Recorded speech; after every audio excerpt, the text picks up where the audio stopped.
Olá, boa tarde. Começa hoje mais um ano de trabalho no Congresso Nacional. Regimentalmente falando, é o início da segunda sessão legislativa ordinária da 54ª legislatura. E é aqui, no plenário da Câmara dos Deputados, que os parlamentares se reúnem a partir das 4 horas da tarde para a abertura dos trabalhos legislativos. No plenário da Câmara, senadores e deputados vão participar de uma sessão solene para abrir oficialmente os trabalhos. É quando o Executivo, Legislativo e Judiciário apresentam as prioridades para o ano no Congresso. Nessa sessão estão presentes os 3 poderes, na verdade, né? O Executivo, que encaminha a sua mensagem, e o Judiciário, que também traz a sua mensagem. E o presidente do Congresso, que faz o seu pronunciamento, falando das suas expectativas, né, enfim, o planejamento do ano legislativo. Então, é a abertura dos trabalhos com a presença harmoniosa dos 3 poderes. A mensagem do Judiciário será trazida pelo presidente do Tribunal Superior Eleitoral, ministro Ricardo Lewandowski. Quem trará a mensagem do Executivo vai ser a ministra Gleisi Hoffmann, chefe da Casa Civil. Será a segunda mensagem da presidente Dilma Rousseff ao Congresso. O ano legislativo começa com a agenda cheia. Na Câmara, 15 medidas provisórias aguardam votação. Na agenda do Senado estão temas importantes e polêmicos, como a proposta de emenda constitucional que trata das competências do Conselho Nacional de Justiça, a conclusão da reforma política e o projeto que estabelece as atividades que são privativas dos médicos, o chamado Projeto do Ato Médico. Nós temos essa matéria do CNJ, nós temos Estatuto da Juventude, nós estamos aguardando o desfecho do Código Florestal, da Lei Geral da Copa, do Fundo da Previdência dos Servidores. O fundamental é construir uma agenda e unir todo mundo em torno dela para que o Senado efetivamente funcione. O presidente Sarney acredita que a partir da semana que vem já começa a primeira reunião de líderes, já fazemos a pauta de votação e efetivamente, a partir de terça-feira, com as matérias que ficaram, já vamos entrar em processo de votação. E para votar os projetos neste ano, a representação dos estados está bem diferente daquela que tomou posse em 2011. Mas pouco mudou no jogo de forças entre senadores que apoiam ou são contrários ao governo. Em um ano, mudaram os ocupantes de 15% dessas cadeiras. 12 senadores, num total de 81. 3 deles deixaram o cargo em virtude de um entendimento do Supremo Tribunal Federal sobre a lei da ficha limpa. Para o STF, a lei não se aplicava às eleições de 2010. Assim, Cássio Cunha Lima, João Capiberibe e Jader Barbalho, que haviam sido barrados pela Justiça Eleitoral, puderam tomar posse. Se está escrito na Constituição que as regras da eleição não podem ser alteradas antes de um ano das eleições, essa é uma cláusula constitucional e, portanto, merece ser observada. A dança das cadeiras na esplanada dos ministérios também provocou mudanças no Senado. O suplente João Pedro devolveu o posto a Alfredo Nascimento, que deixou a pasta dos transportes para reassumir o mandato parlamentar. O caminho inverso foi feito por Gleisi Hoffmann, que se licenciou do Senado para comandar a Casa Civil. No lugar ficou Sérgio Souza. Edson Lobão e Garibaldi Alves Filho tomaram posse e pediram licença imediatamente para retornar aos cargos de ministro de Minas e Energia e da Previdência. Lobão Filho está substituindo o pai e Paulo Davim é o novo representante do Rio Grande do Norte. Não é só o governo federal que atrai parlamentares. João Alberto Souza se licenciou para ser secretário de Estado no Maranhão. Foi substituído por Clóvis Fecuri. Já Marisa Serrano renunciou ao mandato para se tornar conselheira no Tribunal de Contas do Mato Grosso do Sul. A vaga ficou com Antônio Russo. Outros senadores se afastaram por questões médicas. Garibaldi Alves e Eduardo Amorim estão sendo substituídos por Ivonete Dantas e Lauro Antônio. Com a morte de Itamar Franco, Zezé Perrella assumiu o mandato de senador. As mudanças também se refletiram na composição partidária. O PR foi o que mais cresceu, ganhando 3 novos senadores. PMDB e PT perderam 2 parlamentares cada. E 3 partidos, PMN, PPS e PSC, começam o ano sem representantes. Já o PSD, criado em setembro, permanece com 2 senadores. Mesmo com tantas modificações, o governo continua com ampla maioria. A oposição caminha para uma perda de parlamentar. Parte dessa perda foi ocasionada pelas urnas e agora aumentou ainda mais com a criação dessa nova legenda. Mas a maioria governista pode não estar de acordo em todos os temas. Tem propostas na área de reforma tributária e fiscal que divide muito o bloco governista. Então, esses assuntos muito quentes mesclam toda a oposição e governo. Para os cientistas políticos, o que mais vai interferir no Congresso em 2012 serão as eleições municipais de outubro. O governo vai tentar aprovar tudo que é imprescindível, importante, no primeiro semestre.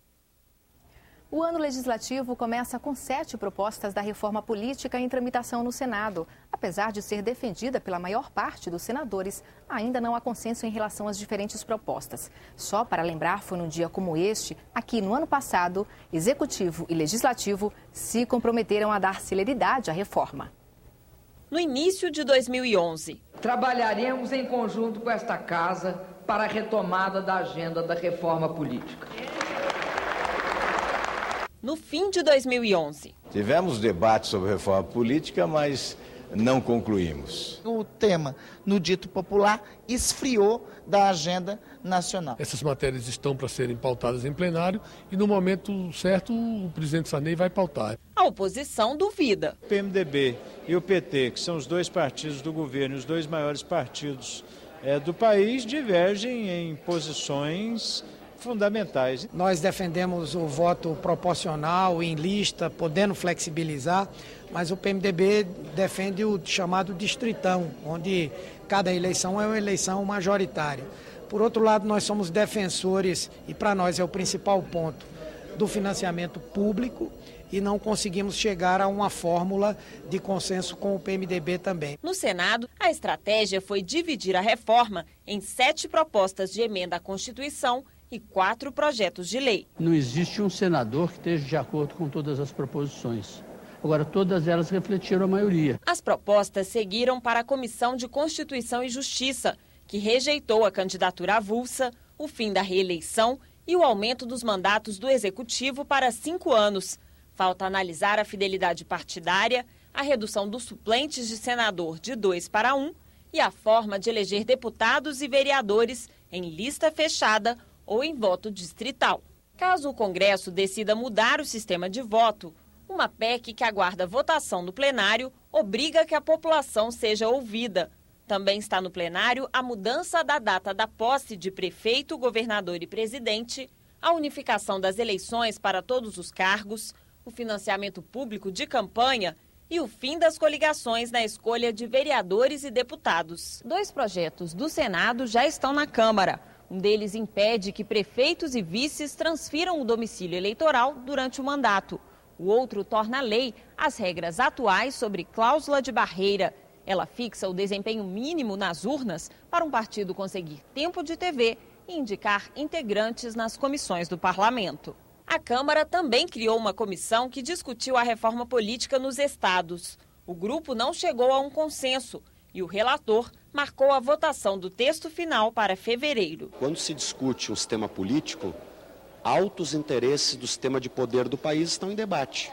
Por isso que a sociedade tem que compreender o que está em jogo quando se adia a votação da reforma política. É da natureza humana resistir às mudanças, mas é necessário que a gente avance.